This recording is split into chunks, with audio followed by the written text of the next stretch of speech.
कहानी शुरू होती है जब गौतम बुद्ध अपने शिष्यों के साथ लंबा सफर तय करके एक सुंदर गांव पहुंचे। गौतम बुद्ध ने कुछ दिन उसी गांव में रुकने का निश्चय किया। गौतम बुद्ध के आने का समाचार गांव में आग की तरह फैलने लगा और कुछ ही देर में गौतम बुद्ध के आसपास लोग इकट्ठा होने लगे और जमावट बढ़ने लगा। लोग कई तरह की समस्या लेकर वहां आने लगे। तभी एक बुजुर्ग रोते हुए गौतम बुद्ध के पास आए और कहा, हे तथागत, मेरा बेटा कुछ काम नहीं करता। गरीबी और कठिनाइयों के लिए ईश्वर को दिन रात कोसता रहता है। जब मैं समझाता हूँ तो मुझसे ही बहस करने लगता है और घर का माहौल खराब हो जाता है। तथागत, मैं जानता हूँ कि वो अपना नुकसान कर रहा है, लेकिन मुझे समझ नहीं आता कि मैं उसे सही रास्ते पर कैसे ले आऊं।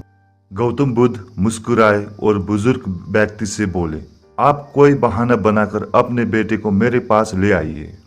बुजुर्ग व्यक्ति ने कहा, तथागत, मेरा बेटा किसी की बात नहीं सुनता, सबसे बहस करता है। मुझे डर है कहीं वो आपको भी कोई गलत बात न कह दे। बुद्ध मुस्कुराए और बोले, चिंता मत करो, तुम बस उसे कहना कि मैं उसकी सारी समस्याओं का समाधान कर दूंगा। गौतम बुद्ध की बात सुनकर कुछ लोग बुजुर्ग के साथ उसके बेटे को बुलाने के लिए चले गए। दोपहर का समय था। लड़का अपने कमरे में सो रहा था। घर पहुंचते ही सब ने उसे जगाया और उसे समझाना शुरू किया, लेकिन लड़का साथ चलने को तैयार नहीं हुआ। वो बस एक ही बात दोहराता रहता कि सारे साधु पाखंडी और नकली होते हैं, मैं इनकी बातों में आने वाला नहीं।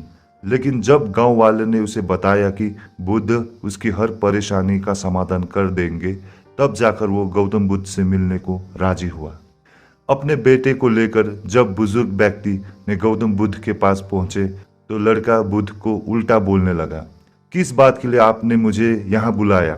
अगर आप ये चाहते हैं कि मैं ईश्वर को कोसना बंद कर दूं, तो मैं ऐसा कभी नहीं करूँगा, क्योंकि ईश्वर ने मुझे इस बेकार शरीर के अलावा दिया ही क्या है? धन जो शरीर के लिए जरूरी है वो तो मुझे मिला ही नहीं। अगर आप मेरे धन की समस्या खत्म कर सके तो ठीक है, नहीं तो आप अपना बोर या बिस्तरा समेटे और आगे बढ़िए। लड़के की बात सुनकर गौतम बुद्ध मुस्कुराने लगे और बोले, मेरे दोस्त, मैं तुमसे ईश्वर की कोई बात नहीं करता, लेकिन याद रखो कि व्यक्ति के सुख और दुख का कारण उसके कर्म ही होते हैं। इसलिए किसी और को कोसने की बजाय अगर तुम मेहनत करोगे तो तुम्हारा जीवन आसान हो जाएगा। गौतम बुद्ध की बात सुनकर वो लड़का आग बबूला हो गया और कहने लगा, मुझे आपके भाषण से तो नींद आ रही है, इससे तो अच्छा मैं घर में सो रहा था। मैं यहाँ सिर्फ आपसे मदद के लिए आया हूँ। अगर आप मेरी समस्या हल कर सकते हैं तो कहे, नहीं तो गांव से चले जाइए। गौतम बुद्ध थोड़ी देर शांत रहे और समझ गए कि ये लड़का बहुत अड़ियल किस्म का है।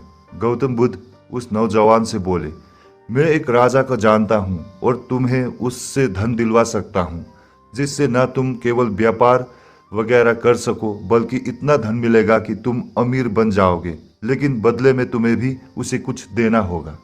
वो लड़का बोला, मैं राजा को क्या दे सकता हूँ, मेरे पास तो कुछ भी नहीं है। गौतम बुद्ध ने कहा, राजा का एक पुत्र है जो जन्म से ही नेत्रहीन है।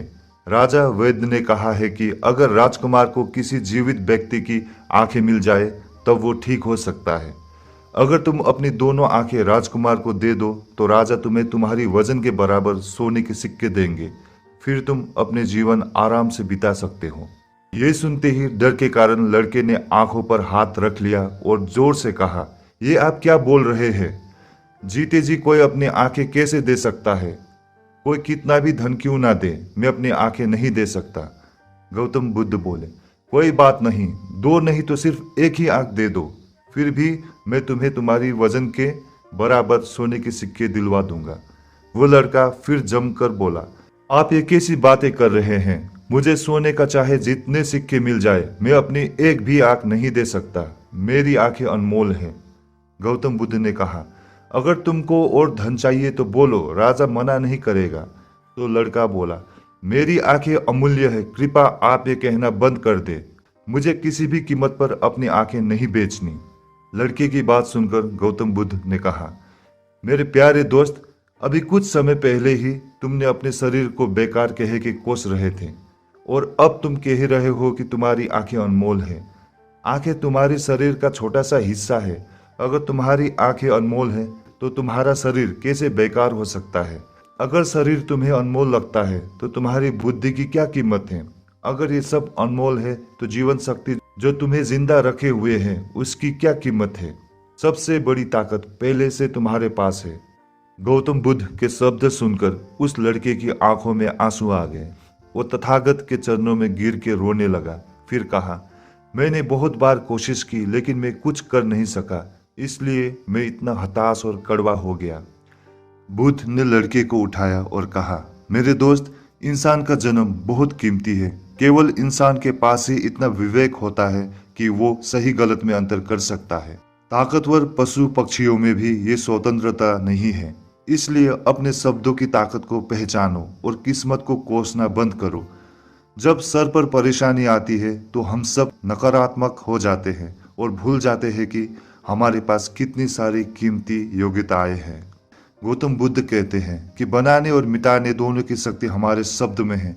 जब शब्द सच्चाई और दया से भरे होते हैं तो पूरी दुनिया को बदल सकते हैं। इसलिए गौतम बुद्ध आगे कहते हैं कि अपने जुबान को अच्छे शब्द सिखाओ, अपने मन को अच्छे विचार सिखाओ, आंख, कान, नाक सबको प्रशिक्षित करो। इंद्रियां बहुत अच्छी दोस्त बन सकती है। ये हमको दुख से पार ले जाएगी और जो चाहे हम प्राप्त कर सकेंगे। ये सब हम ध्यान, योग, प्राणायाम, विपश्यना से सीख सकते हैं।